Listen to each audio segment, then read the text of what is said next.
No, I don't. Really? I don't. That's like so really surprised.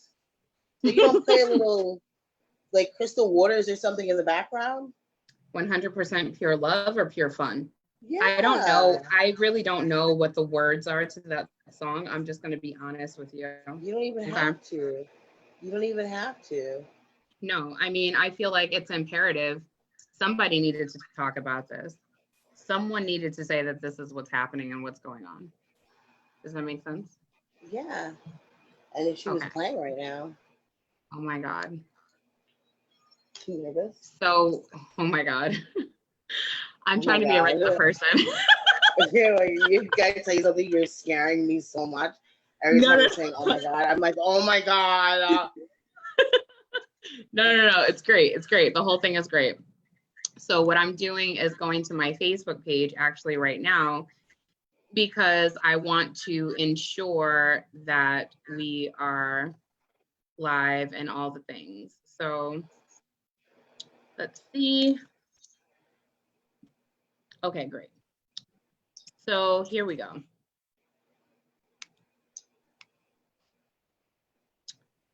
All right, this is so exciting. So welcome everyone. Welcome, welcome, welcome. I am going to... Oh, not now, Mom. Did you? I had to tell my child, like, can you call me later? I can't talk right now, okay? Hi, I gotta call you back, okay? I have to call you back, Mom. Yeah, okay. That's real. This is Quarant Talks. Welcome to Quarant Talks. Okay, so I'm just gonna... mom. No, we love your mom. You tell Brenda we said hello. Okay, here we go. Post. So I've posted to my main page, and here we go. So Crystal says, you are live. Everyone's saying, how do you do this? Nigga, I don't know. So welcome to Quarant Talks. My name is Didi Delgado. I will be your host. This is episode 1, take 15. And I'm so happy that you all can join us. My guest today is Tamela-Gordon, and we have all the things to talk about right now. Let's see. Okay. So Tamela, how are you today? I'm good. Thank you so much, Sally Jesse Raphael. Don't you see it? Do you see the cut that I got going on right now? Yeah. I'm all like, right. How are you feeling today? I feel great. I feel really birthday-y. Okay, we're gonna get there. We're gonna get there. All right, so I want to read your bio just because I feel some real sense to like make sure everyone who's watching knows who the hell you are, if they already don't, because they should have been following you since like 2015. Okay, so that's where I'm at with it. So Tamela J. Gordon this is my Sally Jesse Raphael voice. Do you hear it? You love it? Tamela J. Gordon is a New York bred, Miami revitalized Black writer, book critic, performer, and advocate for Black people living with HIV/AIDS. All of her platforms are dedicated to providing content and resources that provide safe space for women and non-men. Online, Tamela is the founder of SWA's Book Club, a virtual book cafe that centers and amplifies newly released Black literature, period. Offline, girl, I thought a comma was coming my way. I was like, Oxford who? Tamela hosts various events and projects that provide radical self-care for Black women and non-men. Book Tamela for one of her many workshops, lectures, or to host your event. I know about it because I booked you. I booked you several times. No, I booked you twice. Right. Do you see how I was trying to stunt for the internet? Right. I'm like, yes. So I just want to ask you, first I want to say, Tamela, welcome to Quarant Talks. This is about to be I'm so excited. I'm so excited to be on this show. Okay. Listen, I love it. Listen, I just did my makeup barely enough so that the pixelization that Zoom is offering really doesn't catch the fact that I really didn't do much today, okay? Yeah, me too. I look like I got into a fight 3 weeks ago and I never cleaned up. You never cleaned up that fight? It's ridiculous. It's very possible I have been using the same Dunkin' Donuts cup for 5 days. I believe it. Thank you. I finally did my dishes. So Tamela, welcome. Can we do a check-in about how you're feeling right now? You know, like what's been going on with you during this wild ass time in the world? Wow. I'm fortunate because 75% of my hustles take place in my home, so I didn't really have to shut stuff down. I will say that like I've been getting by like smoking weed and watching the Cosby Show on Amazon Prime, playing with my crystals and my gemstones. Got it. Basically, I've just been acting like a white divorcee in my studio apartment for the past month, just really lighting candles.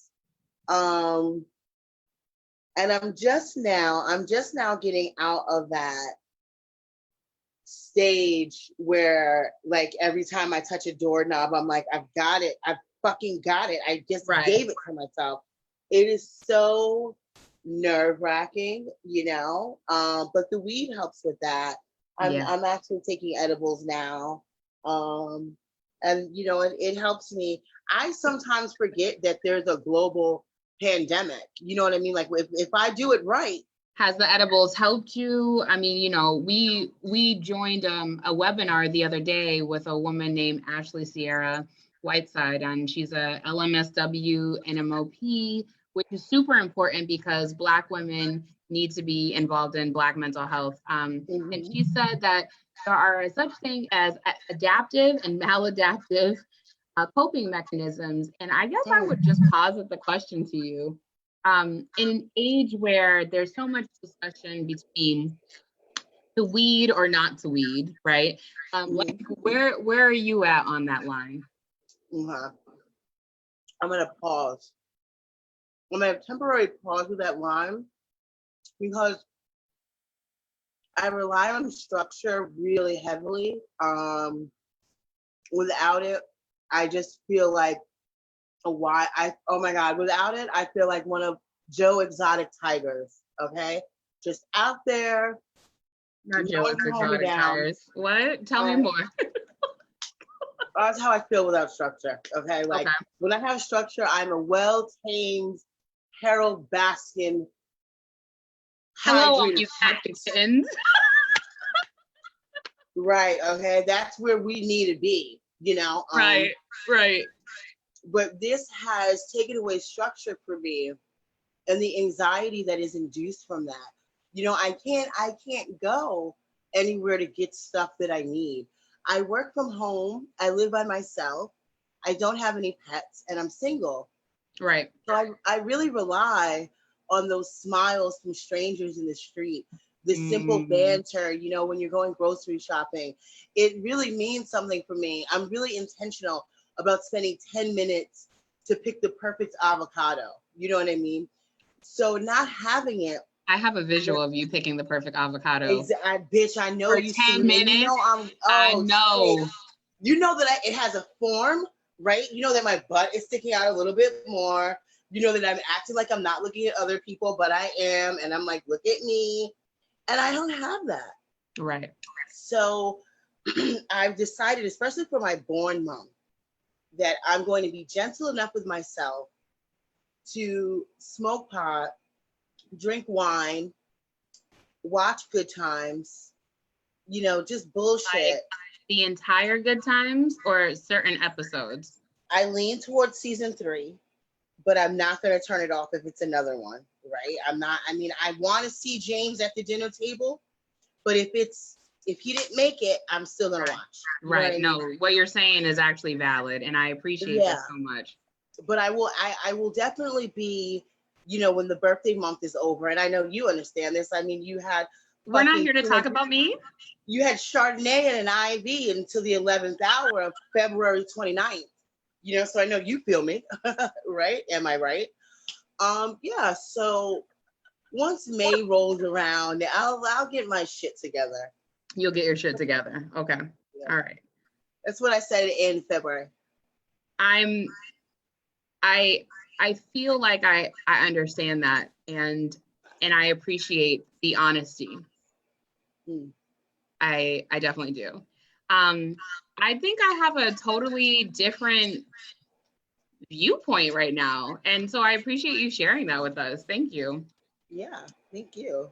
At first bitch. I was like, is this a fucking intervention? For like a little bit, and I felt my ego was like, you better defend yourself. You better tell her you stop when you want to stop. You stop when you want to stop.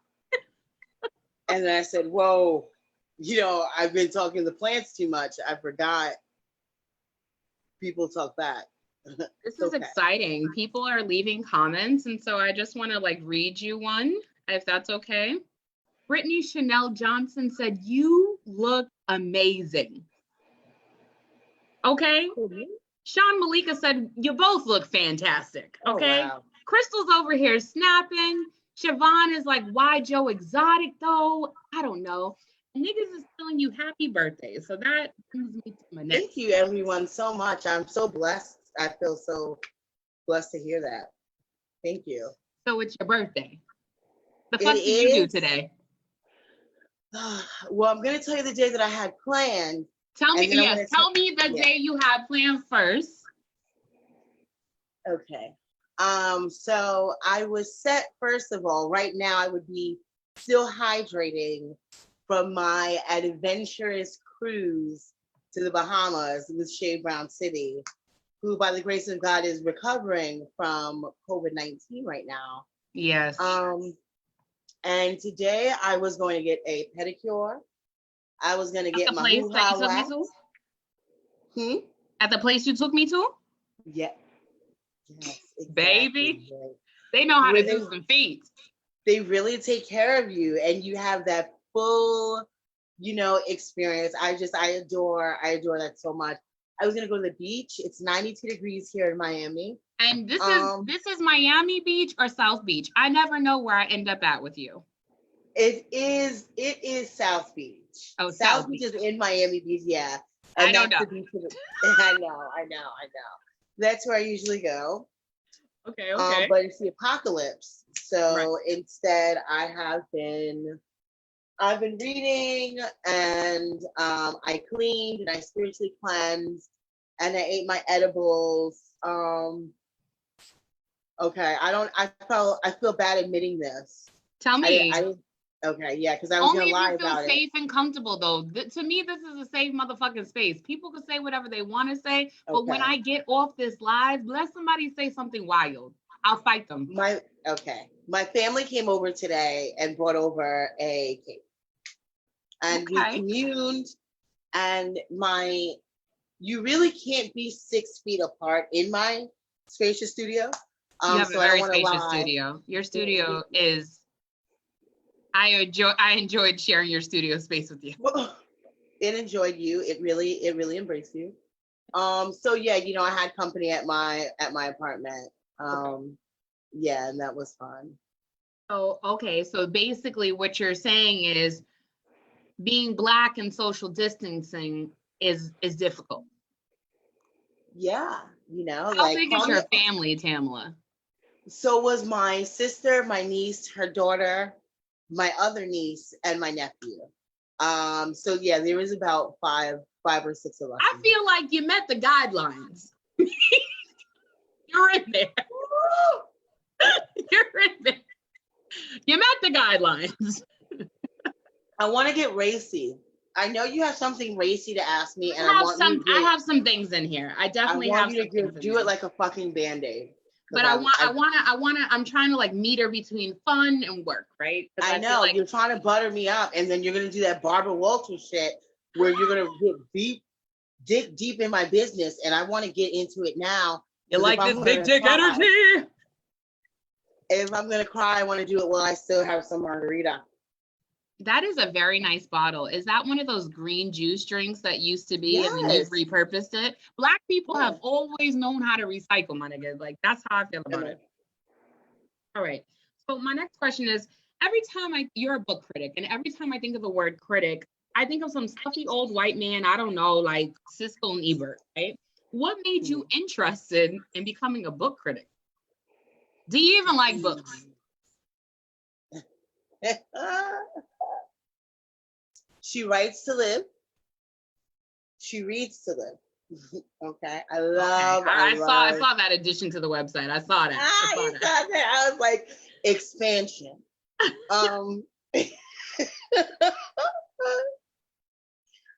Yeah, I love to read.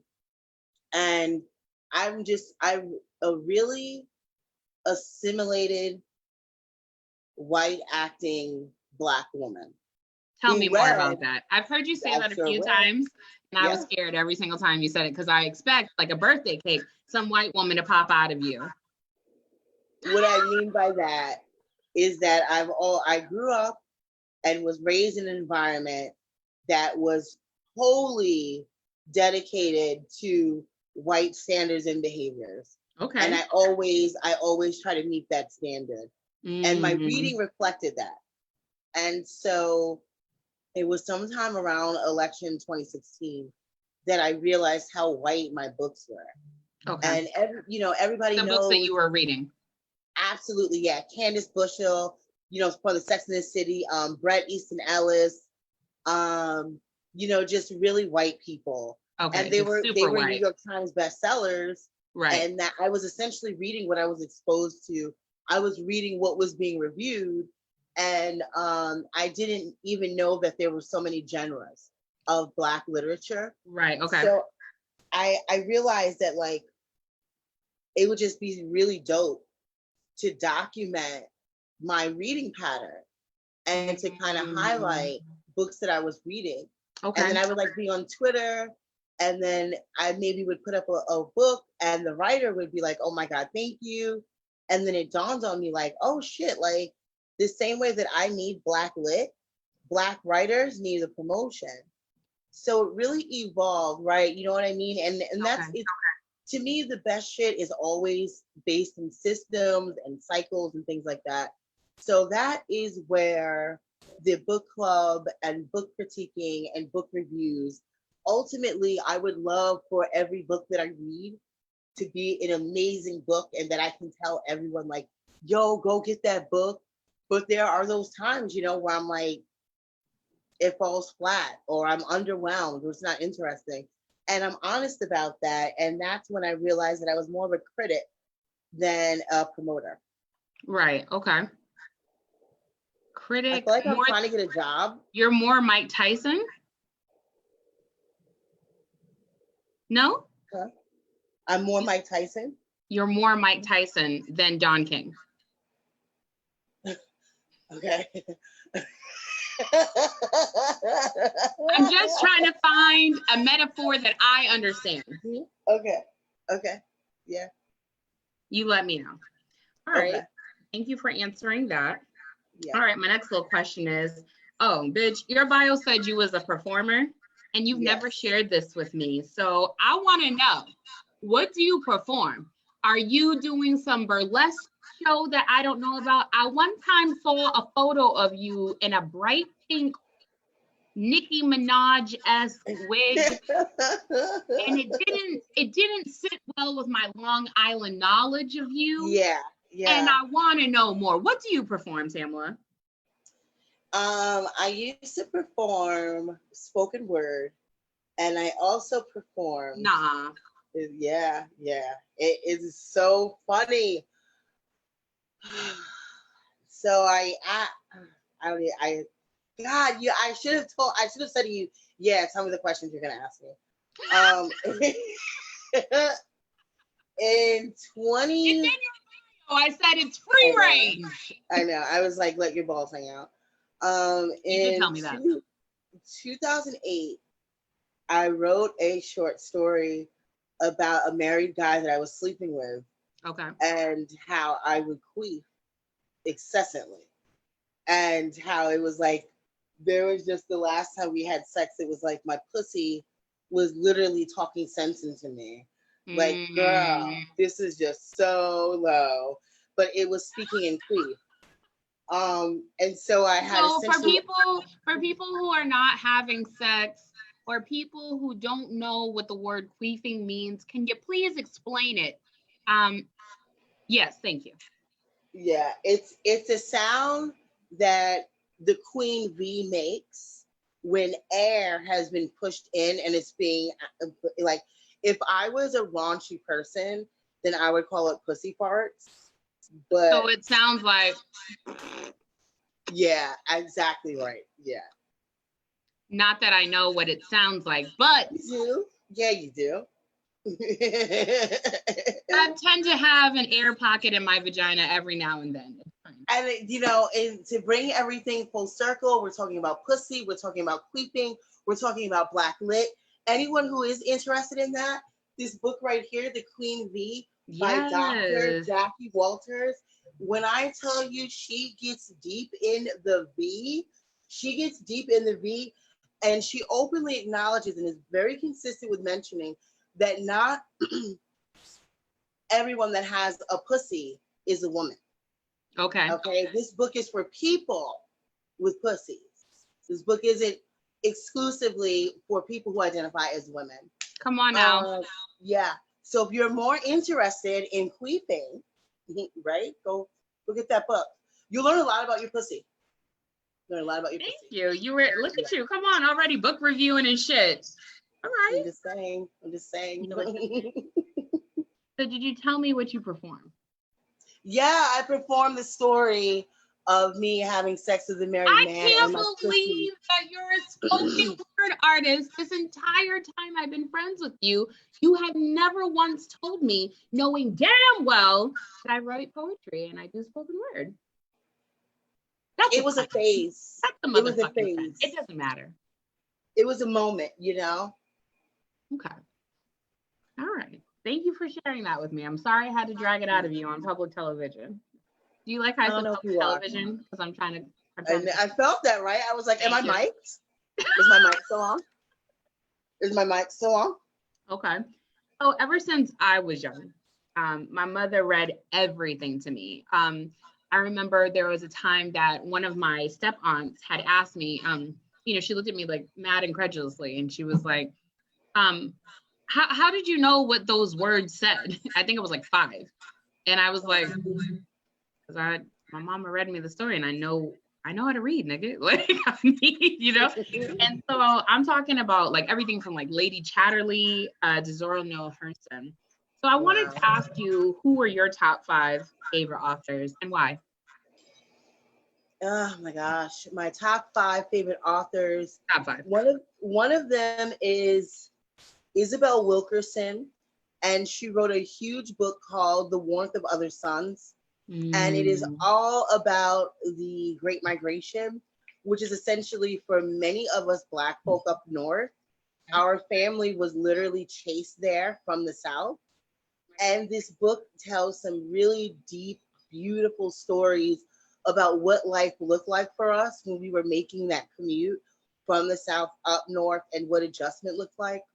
Another book that I go ape shit over is Speaking of Summer by Kalisha Buchanan. And it's so funny. She's actually a commentator on one of those ID Discovery channels. I think it's like Knives with Wives. And sis can really write a murder mystery. And it is, Speaking of Summer is this brilliant fictional mystery about 2 Black twins living in Harlem, and one of them disappears. She live in Harlem? Yes, honey. It's very like girl around the way, gone girl type shit. Okay. And that's a really good book. And another one is Pleasure Activism. And that's another book that teaches you about your pussy. Like that's my lane. I just really love learning about my pussy. And then honestly, anything by Samantha Irby. Okay. She's so funny. Like she's like stand up in a book. I love her so much. And I think that was 4. And the 5th one will come to me. I don't want to reach for it. Pardon. I don't want to reach for it. All right. We'll come back to that. Yeah. So speaking of books, and all these books I've never heard of, clearly written by Black authors, right? Black non-male authors, right? Yes. Which is super important because we have enough exactly. of that, right? I think about the fact that I've known you for almost 4 years now, and I just joined your book club. I'm very anti other friends' clubs. I know, I hate that. You hate that about me? It's for the best. I said I hate that about you, but it's for the best. Yeah. Okay. All right. I'm very, you know how I am. It's really difficult to be me. I know, honey. I know. Thank you for seeing me, sis. So I want you to tell me what your book club is about. SWA, is that Sisters with Attitudes, with books? I mean, like, what's happening there? How long have you been curating your online book review and book club cafe? Since late 2016, or I think 2017. Pardon me. And it's really just a vehicle to promote Black literature, and also to find other people that like to talk about Black lit as much as I do. And initially, also the SWA, it stood for Sisters with Aspiration, and that's an offline group that I've got, but it doesn't really jive with the direction it's heading in now. Okay. So I call it Black Lit Book Club. But essentially, when I started it, what I wanted was people, so long as they weren't, cis men, to join and talk about Black lit. And then what I received was a fucking boatloads of white women who wanted to pontificate about their favorite. You like it? Thank you. I don't even know what it means. On their favorite, Maya Angelou poem, or like the first time they read Toni Morrison, and I was like, fuck, this is not like how any of this is supposed to go. So I had to do a lot of reformatting over the years to make sure that like space is held for Black women, and non-Black women that are there for support, meaning like learn about literature, read it, buy it, talk about it, promote it, and like be quiet so that we can have big girl discussions. Right. Yeah. Thank you so much. Thank you.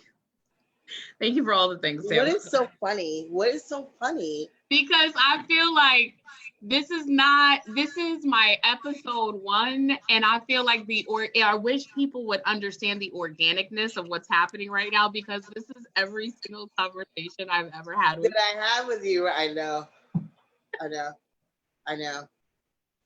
When I think about some more things of what you do, I know that you curate spaces that are safe for Black non-men and for Black women. And so I wanted to ask you, as someone who has had a lot of experience, both in the art world and in activism with the term safe spaces, what does it mean to you to create a space that is safe for Black non-men and Black women? Okay. I'm going to answer that question. And then we have to talk about something raunchy. Because what I'm realizing is that as I'm talking to Sally, Jesse, Raphael, Didi, I'm feeling like my upper lip is sweating, and I'm feeling like I should have checked my lighting more. I'm feeling nervous. I'm feeling like not in my head. So we're gonna have to get goofy, but I'm gonna answer this, and then we're gonna do, and I see what you were doing. You said that you were like, gonna make it light and funny, and then we're gonna get real. This is why you can't do shit with Black people. I have a format. But this is a social experiment. I've been trying to do this since 2017. But we're gonna make it happen. And this is also honestly a really good reflection of our relationship. I want to talk about this really quick.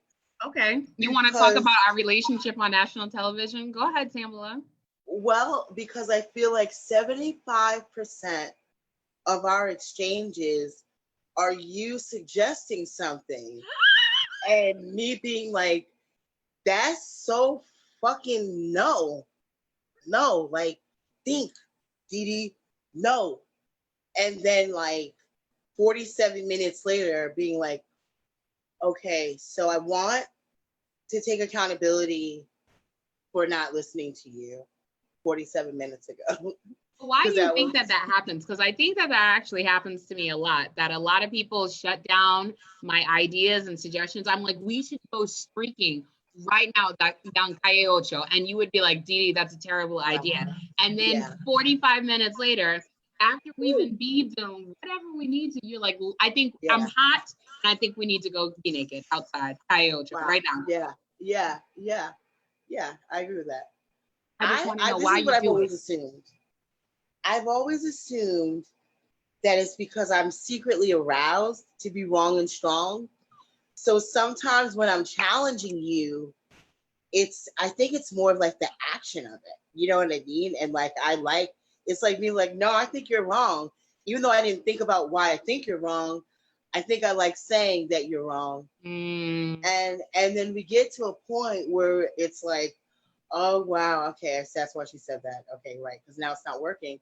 Okay, let me call her back, and then we'll pick up from the point where I had cut her off, and then we'll just fix it. But that is a tendency in my life, though. I'm an Aries.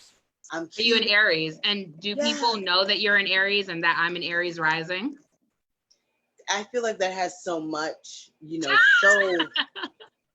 the biggest argument you and I ever got into was calling a liquor store the name of a store where there was wine and liquor. And there was so much passion. What are you talking about? That never happened. That last webinar we did, and we got wine, and I called it a liquor store, and I think you called it a distillery. Yo, you were mad. You were so mad. Now I know what you're talking about. You were so mad at me. You punched a hole in my wall, and I had to have my landlord come and repair that shit. Can you tell people? I didn't mean to interrupt you, but I did. Can you tell people what the argument was about? Because to me, I just forgot about it until you reminded me. Now I'm hot all over again. Yeah.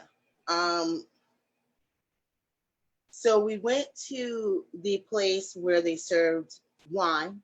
We went there when you came up here to my house. Okay. Yeah, and I wore oh wow, and I can also talk about how you're a mean friend.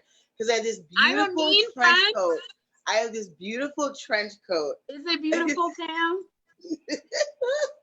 Go ahead, tell the people about your trench coat. Go ahead. So that those that don't know, I'm from New York. I moved to Miami last summer. And since I've moved here and my body has changed, the fucking weather has changed. And I've been trying to find a style. It's so funny. And I've been saying to Dee, I'm always like, does this look like a writer? Do I look like a writer? Do I look like a Miami-based writer? And so there's been some hits and misses. You know what I mean? I'm not afraid to admit that I've tried some things, some looks, and it could have been. You tried. Yeah. And I had this trench coat, so thin, paper thin, super thin. Can you tell them what month you came here? I live in upstate New York. Can you tell them what month you came here? After you've been living in Miami for 3 months at this point. It was December. It was December. And we were going out to dinner, and it was a blizzard. It was a blizzard going on. There was definitely a blizzard. Blizzard. They almost canceled my flight home. So he's like, oh, you can borrow a coat. And I'm like, no, that's okay. I got my trench coat. And she goes, you mean that camel colored meet me at St. Louis coat? And I took a look in the mirror, and I can tell you that I looked like everyone's elder. And it was the first time that I saw what I looked like in that coat. And I looked like I make a mean potato salad, okay? Like you got some of this underneath. Okay. I look like I take my rollers and put it in the bonnet and then put the bonnet under my pillow. I don't think I said, are you going to wear the meet me in St. Louis trench coat during this blizzard? I don't think I said that. I think I might have said something like, are you going to wear that when it's cold outside? You mean that meet me in St. Louis camel colored coat? And I said, yeah. It looked like. Yeah. That's the one. I want to save the story because it do sound like I'm the little mean friend. I want to save the story by saying that you decided against wearing that camel colored thin ass paper thin trench coat, and you did wear a more winterized vehicle from my closet. And it was so cold that night. You would have been suffering. So you cold. Look like someone's auntie. Nigga, we needed to put a string of pearls around your neck, and the outfit would have been complete. I don't like this anymore. I look like an extra from Amen. I just had a moment. Verta said, I do think that Dee Dee said that. Wow, Verta. You were there with us in Minneapolis, and that's where I got it. That's when I got it. Thank you. Oh my God. There's nothing like affirmation. Wow. That's wild. Okay, so thank you for sharing that story out of all the stories you could have told to the world. I appreciate it. I have a question for you. Okay. Because, and I'm going to tell you why I'm asking you this question, because the next question is a little raunchy. I'm digging up a little dirt on you after I ask you this question. So my question is HIV and AIDS activism. Wow. How did you get involved in that? And what do you feel your role is? Like, what is all of our role in advocating? I got involved in it sometime around 2015. And I was friends with a lot of Black and brown queers in the city. Okay, in New York City. Yes. And I was learning more and more people who were testing positive for HIV. And everyone knows that, like, you know, there's medication out there and it can be as simple as like 1 pill a day and you live a regular life. However, because of the social shaming, there's so many people who don't get tested. Okay. They contract HIV and honestly other STIs as well. And it's the social shaming that prevents them from getting treatment.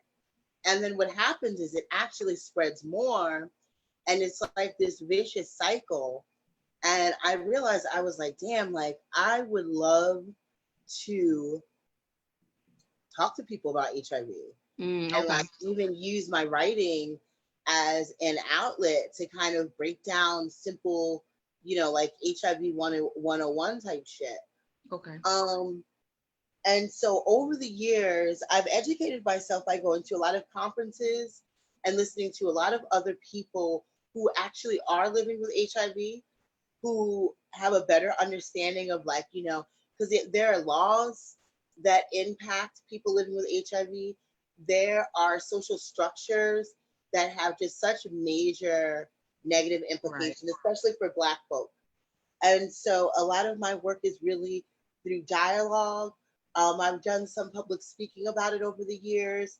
I've done a lot of writing about it, and I continue to facilitate conversations about contracting HIV, living with HIV, you know, the truth from the myth, as well as how to eradicate the stigma. Right. Okay. Thank you for sharing that with us. The reason why I asked that is because I did not want my next question to be lost, or for you to feel like you had to quantify my next question, because I just want to know the fucking answer. I really do. So my next question to you is not really a question, it's an admission of knowledge about you, okay? I'm gonna tell the world your dirty little secret, Tamela. Why do you know everyone's sub-story in Paris is Burning? What is up with that? I can't watch the Netflix documentary with you. I have to do it on my own because you're literally lip syncing, pointing, talking. I mean, I've never seen anything like it. I'm so grateful you asked me this. I'm so grateful you mentioned this. And you see how excited I'm getting, right? It's like the way that white people are with Star Wars, and my body just like catapulted. Did I invoke something in you? Yeah, you did. And you know what's amazing? It has everything to do about Black queers and Black trans women. the reason why I first saw the film in 2012. Can you tell us what the film is called again and what is it about? Paris is Burning. It is currently playing on Netflix. It is a 1990 documentary about the lifestyle of Black and brown trans women, drag queens, and other queers living in Harlem and the Bronx. And they living in Harlem? Yes. And it shows the ballroom culture. It shows how they made a living. It shows all of the challenges that they had to face. And more than anything, it shows the social structure and the community that they created literally out of nothing while there was a global pandemic. Okay. So when I first heard about it, I was overwhelmed at realizing, like, holy shit, like the most marginalized human beings have created these homes and these family structures, and they feed each other, and they pay rent together, and they take care of each other. And to the extent where someone is a mother and someone is a child, I was like, that is so fucking fascinating. But for people who have such a low base understanding of trans women, what Paris is Burning does is it shows you that these are actual human beings, right? Okay. And that it's so much deeper than what we normally discuss. We're always reducing Black queers to the boxes they check. You know what I mean? We're always reducing it to a matter of like comparing. And it's really hard being a Black queer.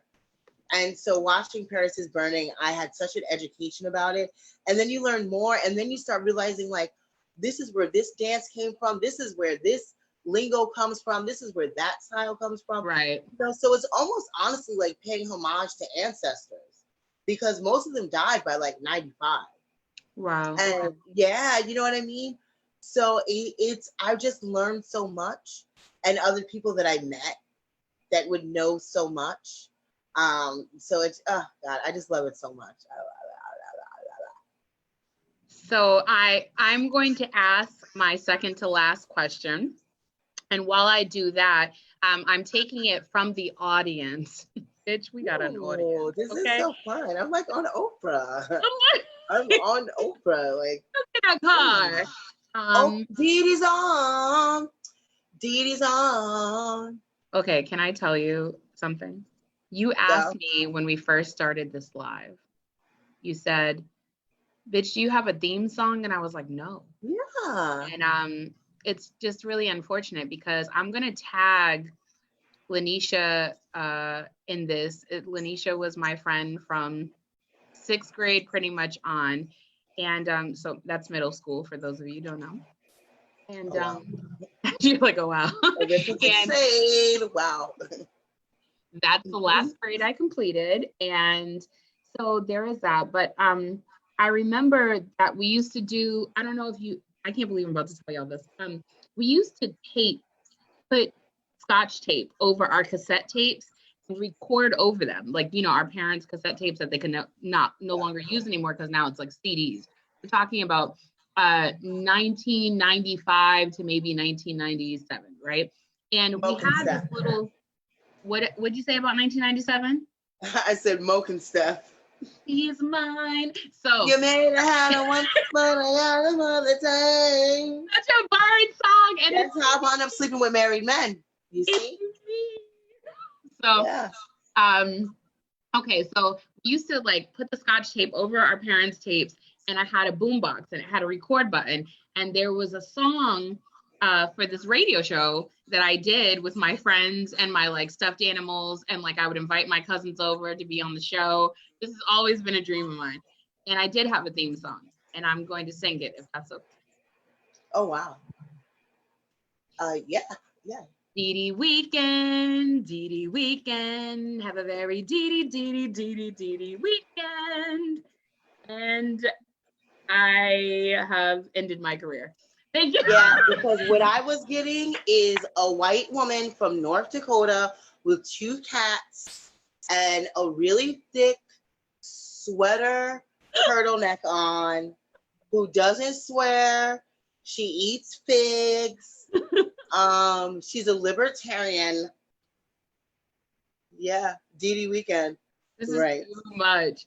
Oh my God, I can't even live here. I was thinking more of like living my life like it's golden, but I like what you came up with. I want to say that I want to do an aside, and I just want to say, there's a section here for gratitude. I wasn't going to use it, but because you bring out the best in me sometimes, I want to say thank you for making me laugh so hard sometimes that my uterus disappears. It contracts.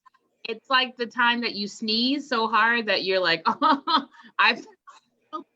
my period is about to come on, right? It's one of those things. And so I just want to say I'm grateful for you for bringing laughter back into my life in the way that you have. And I appreciate you for that. I will never, ever compliment you ever again. This is it. So there's that. I'll make you do it anyway. So what? It doesn't have to be from your heart. I'll make you do it. And I appreciate you saying that. I love that we laugh. I love our moments of laughter.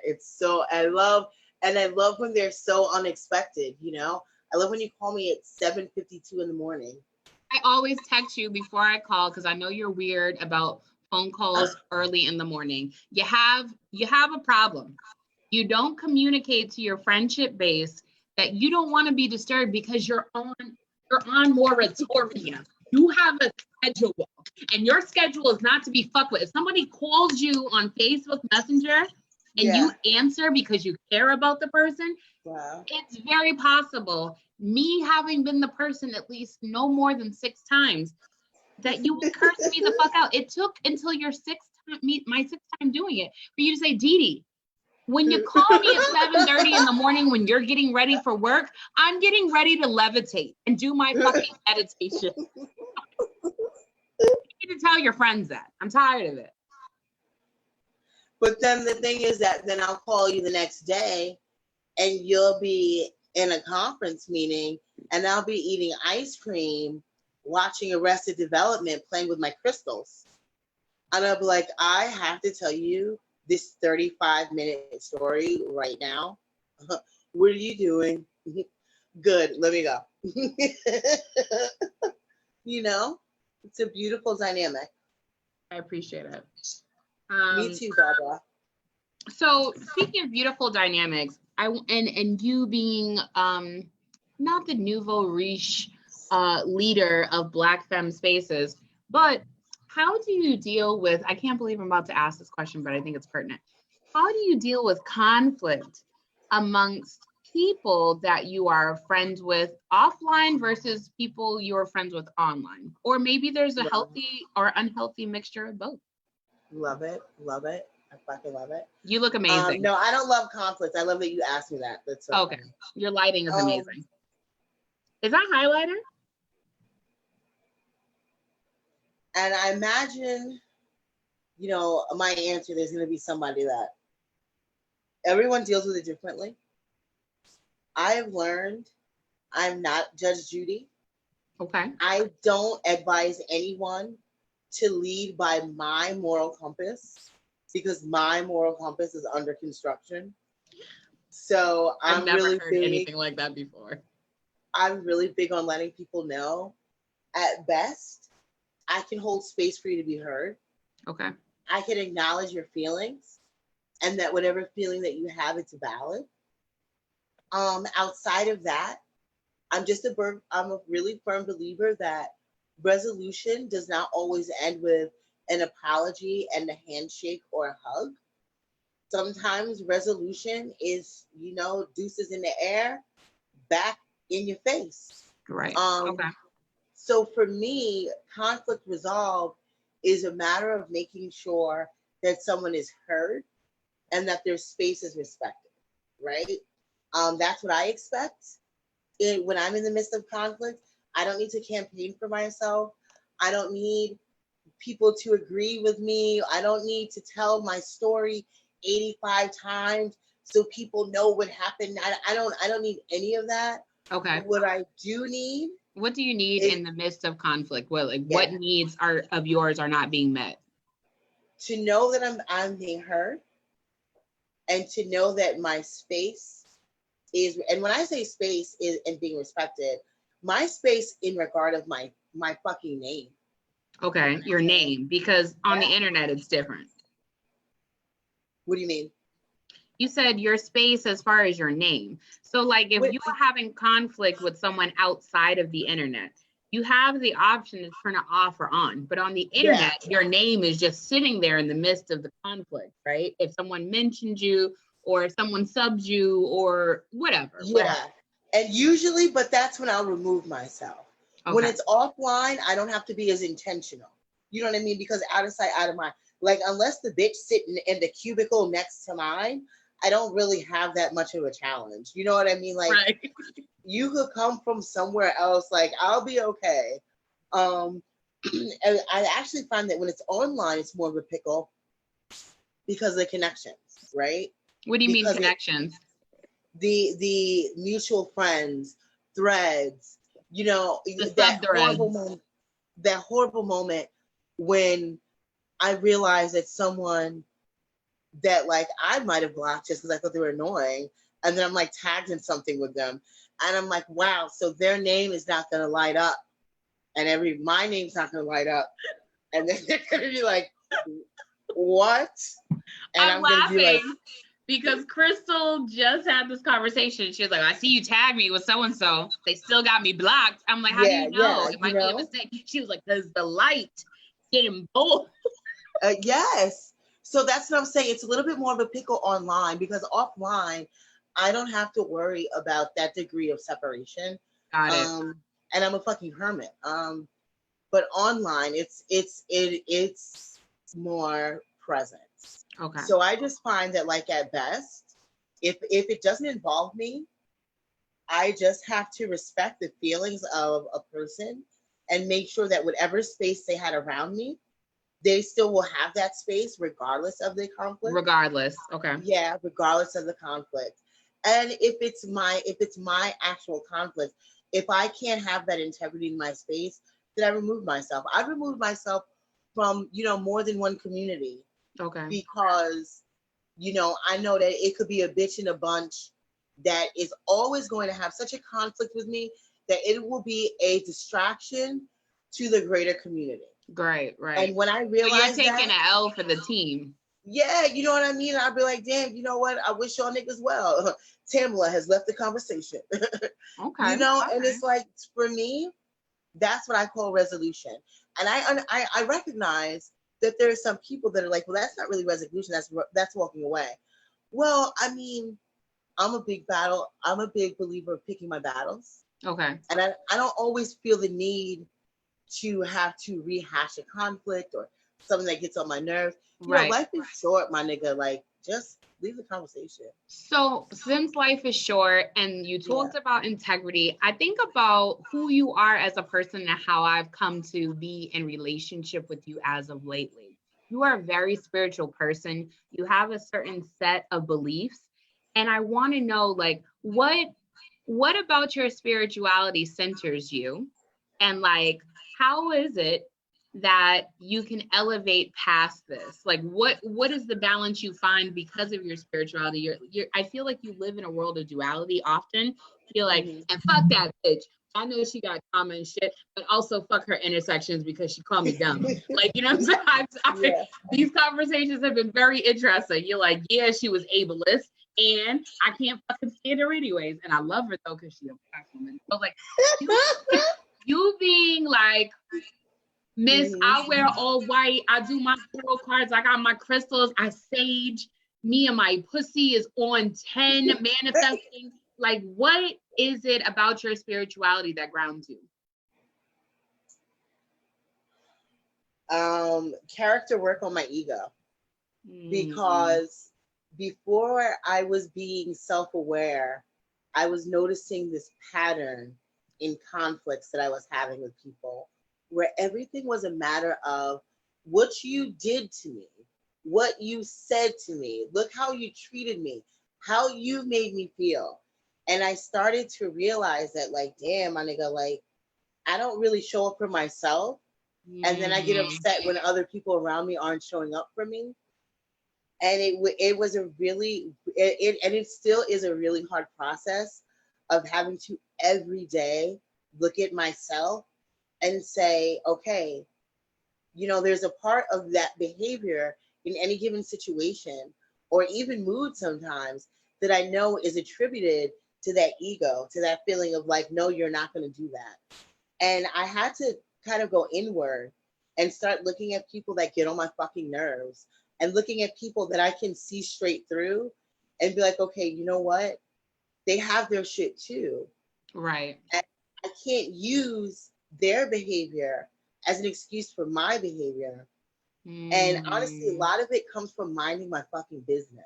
Have you been minding your business? I've been trying so hard to mind my business. And it's so funny to me because a lot of times when you're minding your business, people get mad and they want you to get in some business. You know what I mean? And they want to make sure that you know about this business.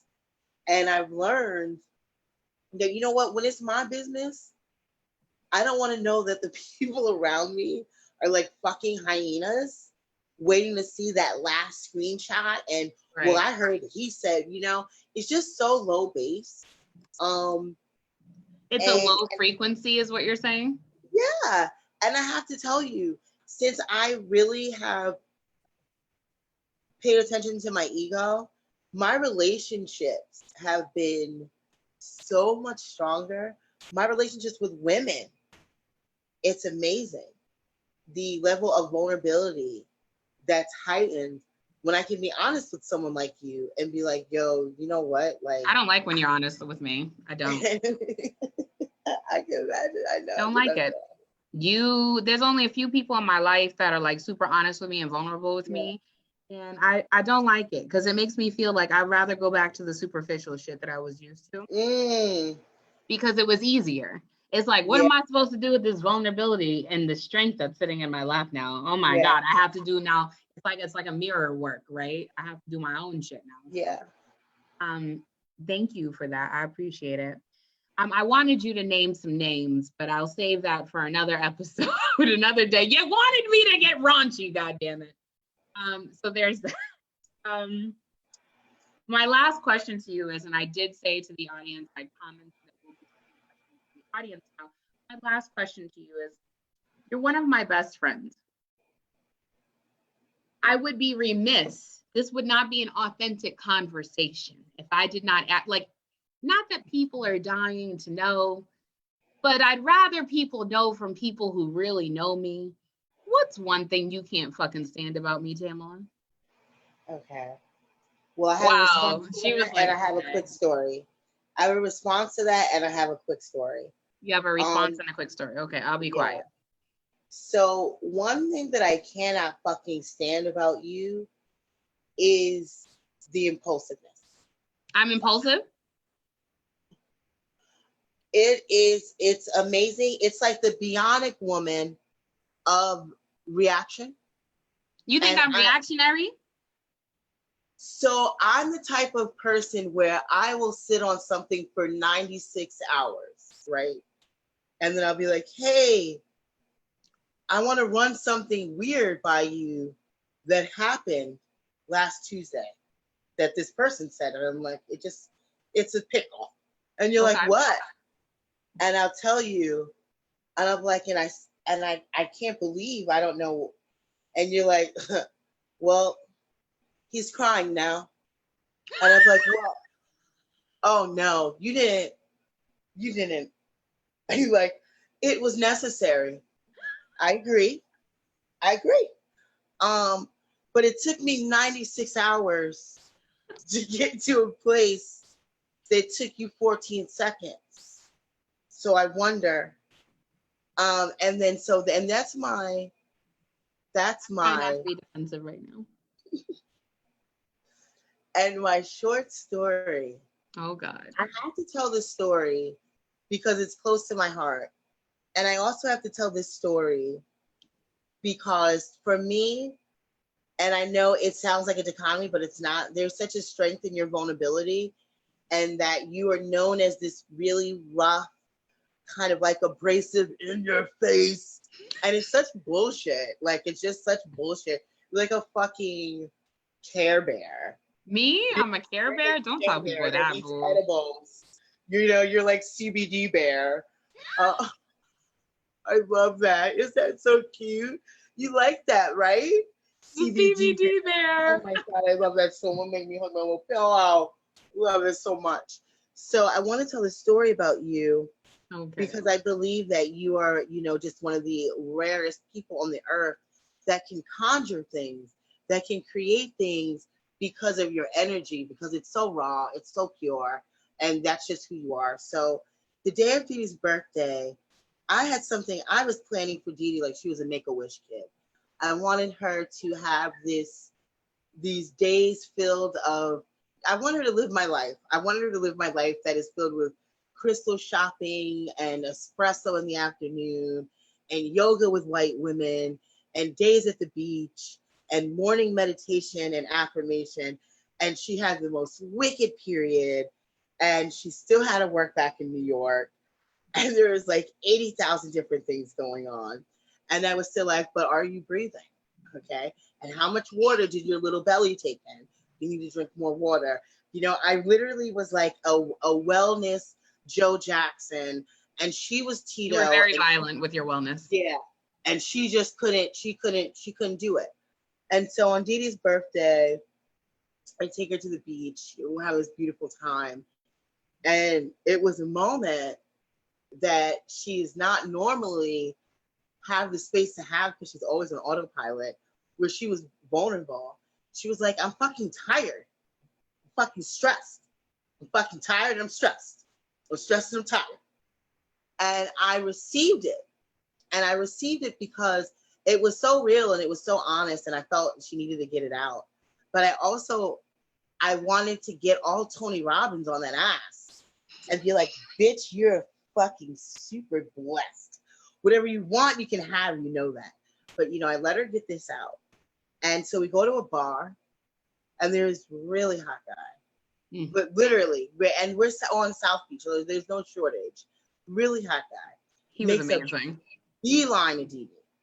And I'm like, it's her birthday. He's like, yo, buy them drinks. Buys us a round of drinks.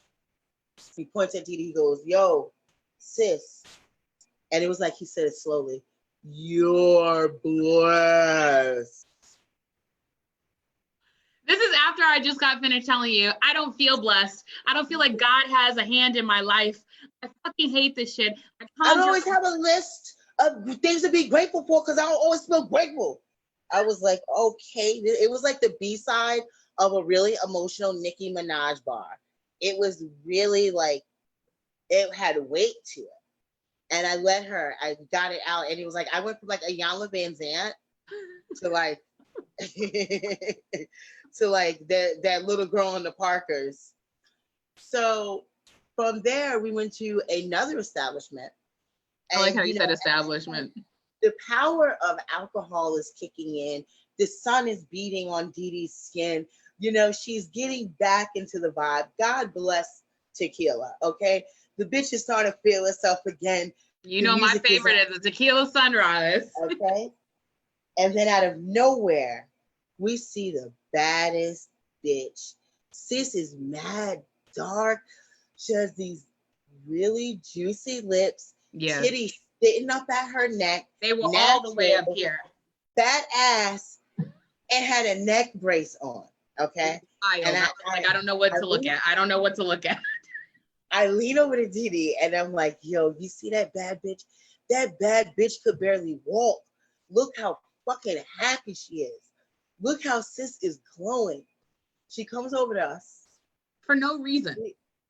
Didi tells her, you know, I think you're so beautiful. Like, thank you so much. Like, I love your energy. Sis starts talking to us about how her life has been so down and out. And you know what she keeps saying? But no matter what, I won't give up because I have faith. I know I'm blessed. I'm faithing. And I'm looking at Didi. I'm like, well, la-di-da. Let me say something.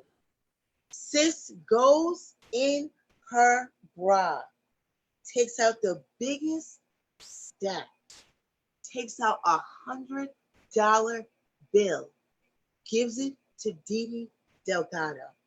You can't make this up. I'm crying. She's crying. I swear to God, it's like an episode of Fix My Life. Okay, like, thank you so much. I'm so grateful for you. Thank you. Like, I'm grateful for you. I'm grateful. She was not even drinking, and then poof, disappears into the world. She just disappeared. And it was at that moment that I said, "You punched me in my face, and you said, bitch, you tell me again, you're not blessed. I'm killing you." I was like, wow, I don't know what to do right now. Okay, count your blessings. So I share that story because even in the darkness of conflict, despair, challenges, confusion, there is still an ability to conjure joy, love, good things from the universe, a motherfucking stat. I mean, I don't know, whatever niggas want. And I don't know about you, but I hold on to that story often because there are these moments, even moments like now, where I'm here by myself. And you know, you can watch so much Netflix, you can read so many books, like I can count my crystals all fucking day, you know, and then I start going banana sandwich, and then I have to remind myself. I'm allergic to bananas. I know, I think that's so weird. That's why your smoothies are gross. And I remind myself, you know, be grateful to be here. Like, just be great. I'm so grateful to be here. So even in the isolation that you might be experiencing right now, as someone who is a single woman who is living on your own, you are feeling grateful to be here. Yeah, I am. And you know, I just keep reading about my pussy. Yeah. Okay. Yeah. It's your birthday, bitch. I dropped your link. Your phone broke. You're talking to me on a Kindle network Nook. I don't understand what's happening. I really just want people, I'm doing this as a labor of love for the community because I was tired of skipping episodes of something to find something. I'm in the middle of wild country or whatever the fuck it's called. Oh, that is so, I saw that with Fire Angelou. Really? And I have to tell you, she is so funny. I love Fire. She was watching it like, what? Why are you not taking notes? I'm not. Do you? What did you think about Sheila? God, I have to tell you, there's some again. That don't tell me because I'm only 2 episodes in. It's no spoiler. It's no spoiler. She has the level of illusions of grandeur that I have, that I find arousing. You know, it can work for you a little bit. That's my thing with the ego. That's why I have to learn to balance it, because the ego can work for you. You know what I mean? It just can't get out of control. And I think about Sheila. So it's not bad to have an ego. When people be like, well, that's your ego. God, no, I feel like it's like a negative connotation sometimes. No. At least not into my understanding. You know, ego is not all evil.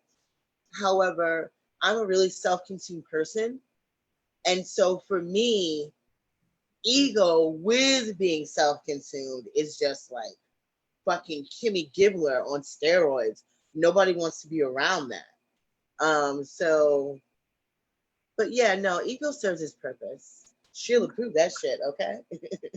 She was like, I was in love with him. And I got really excited about that. So a white woman that I'm in a interesting position with said to me, you need to watch this. And I was like, I refuse to watch this. It sounds white. It sounded super white. And then I started watching it, and it's really about a certain type of community from India and how they came here looking for like just so much. It's like Tiger King on steroids. It's like murder mystery, sex, all the things, you know, there might have been some methamphetamine in there. I'm not sure. Yeah. I'm not sure. You know, I encourage everyone to do what they can, but I created this set of series and I'm trying to curate this. And I'm really glad that on your birthday, we were able to get you here. It has been an amazing experience. You look amazing. You look like the Floridian sun is kissing the tip of your nose right now, right? And I just want to say thank you for being my very first guest to Quarant Talks. Thank you so much. Please get some music. You want me to get some music? You have to get some music. You have to get some music. I feel uncomfortable now. Is there, I'm supposed to send out a survey afterwards, but I want to ask you one of the survey questions now. Okay. Is there anything you feel like I missed? Anything that you've been burning to tell my following? Anything you've been wanting to share with your following? I mean, whatever. Is there something I missed? Something you were surprised? Yes. Oh my God, yes. This is part of the survey question. So I got excited. A survey. Yeah. This is non-accusatory to us as a community, but also personally. It's no longer enough to just be like, that's colorist. That's sexist. We gotta crank it up a notch and really start paying attention to theories that were solidified by Black women, by Black femmes, and really give it its name, because I'm getting really underwhelmed with this new phase of calling something out and just kind of leaving it there. And without progression, without purpose and intention, we're really just kind of being redundant. You know what I mean? And we have to continue to challenge ourselves. And then don't you feel like it also leaves the person with a label that no one has really taught them? Or, I mean, not saying it's our job to induce labor, but like no one has really spoken to this person. Like, what do you mean by crank it up a notch? Like, I think about several, not just one, several situations where somebody has been like, this person is X, boom, boom, boom, boom, boom, ism, right? And then it's like, that's the narrative, right? But is whose job is it to be like, to hold someone accountable? And like, I don't even like the word accountability, because I feel like a lot of people play games all day with the term accountability. Like, no one knows what it means to be accountable. There are things in your life that you're not accountable to anyone for. You're just out here doing it. There are things in my life that I'm not accountable to anyone for. So when we're out here, like I said earlier about saying things on the internet, they just stay, you know, like they don't go anywhere. It's not like it's not like a conversation is like a whisper signal chat, like you just text it sometime, you know? Yes. Yeah. If it is so, I just feel that from now on, we have to have the same energy for resolution as we have for conflict. Okay. So if you have say that one more time. You said we need to have the same energy. The same energy for resolution that we have for conflict. So I don't want to be around for only the first part, which is the dragging. I want to be around for the resolution. Is the resolution, you know, one that is like even requires me to fucking know about it? You know what I mean? Honestly, I'm just tired of being tagged so much. Honestly, you say tag. I feel like I feel like we've had this conversation mightily that people tag you, and I think I've actually done this before. Do you know that your friend is fucking saying this shit, Tamela? Look at that. You know, what do you do when people tag you? I love when you say that, right? I'll tell you what I do when people tag me about you. What I do is I say, wow. And then I untag myself. But seriously, people tag you about me? Yeah, it's happened twice. They say, look at this bitch on the internet. This your friend? This your goofy ass friend? Right, okay, right. I'll fight him. Okay. I'll fight, I swear to God. And then I think to myself, I'm like, you might as well just put my picture right next to hers now, because I'm not gonna fucking. Do you feel anxiety around the fact that people associate us sometimes? No, let me tell you something. It's funny you say that. We're on TV. Because I had to ask myself about our friendship. Am I defensive or am I being protective? And I realized that it's a matter of protectiveness because there's nothing to defend. However, the world always falls off its axis when two Black women or more collaborate and have a union. So I'm aware of conflict that can arise from that. What is frustrating are narratives that ignore the reality of like, maybe I need a fucking friend. You know what? Like, it's like, right. It's impossible that I have a friend. We have to be plotting, the demise of someone, or just being, having conflicts. Right. Okay. So that's where I get protective, because, but then again, and then listen, this is the ego. Because now with the ego, okay, so I can be protective of my relationship with you, right? But now it's the ego that says that I need to let bitches know. And it's the ego that says I need to put this disclaimer or this PSA or this thing out there so and so knows. So it's a funny line for me in knowing what's important to acknowledge and what's important to react. And I ask you that question. I can't believe that this is still going, but I ask you that question. I say that because I'm hungry, but I ask you that question because there are some hard negotiables that I personally have. I was going to write about it yesterday, and you actually stopped me from writing about it because you don't want certain people to feel attacked by it. There are some hard negotiables that I have on my page. I'm aware that I have a following, and I'm aware that I have a certain responsibility, but also we talk about shit like queefing here. So it's fine. So that's my responsibility. And my hard negotiable is this. There are people that I have blocked, and there are people that I know that you have blocked or that you're cool with that I have, like, you know what I'm saying? There's never going to be a time, whether it's you, whether it's Monica, and I can't, like, I have goosebumps because that's how mad I am right now. It's never going to be you. It's never going to be Monica. It's never going to be Crystal. It's never going to be Shia, a friend of mine, that someone can hop into my comment section and be like, you are this, she is that. It's not even going to be a conversation that's allowed. The comment is going to be deleted, or I'm dragging you right there because of that protectiveness I have. Now, if I value, say it's you and Shia talking shit about each other, right? If I value my relationship with both of y'all, I'm going to delete the comment, and I'm going to have a conversation with you. I'm going to have a conversation with Shia and let y'all know I hear your struggle. I know that y'all been fighting about yoga and sage and all this other shit, but you're not going to do it on my page because I'm not letting that narrative play out. That's a big thing for me because I have such a large platform. And I think that causes, I don't want to use the word divisive because there's all sorts of things that people be like, oh, you guys are so divisive, right? But I think for me, it's a big thing. And I know that if you're saying that people tag you about me, I think that that's a very poignant, there's a very salient point you made when you said, it's my ego that has to say something publicly and be like, but that's my friend. Like, no, I don't have to do any of that. I can just remove it because it doesn't belong in my space. Yeah. And so I just wanted to say thank you for saying that and framing it that way, because I really didn't know that.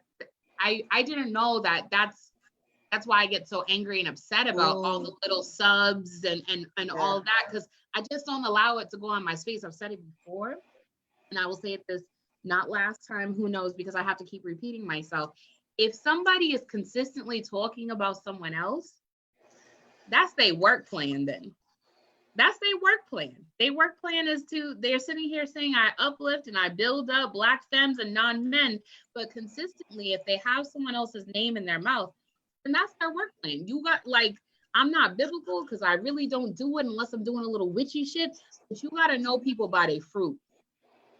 And that's all I'm going to say about that. Ada's talking shit about defensiveness versus protectiveness, and I know that's because she's trying to throw something in my face, but I won't have it. There is that. Tamela, I just want to say thank you so much for everything you've done, for everything you continue to do. This was an amazing talk. I appreciate you. I love you. Thank you. I love you. This was fun. This wasn't that bad.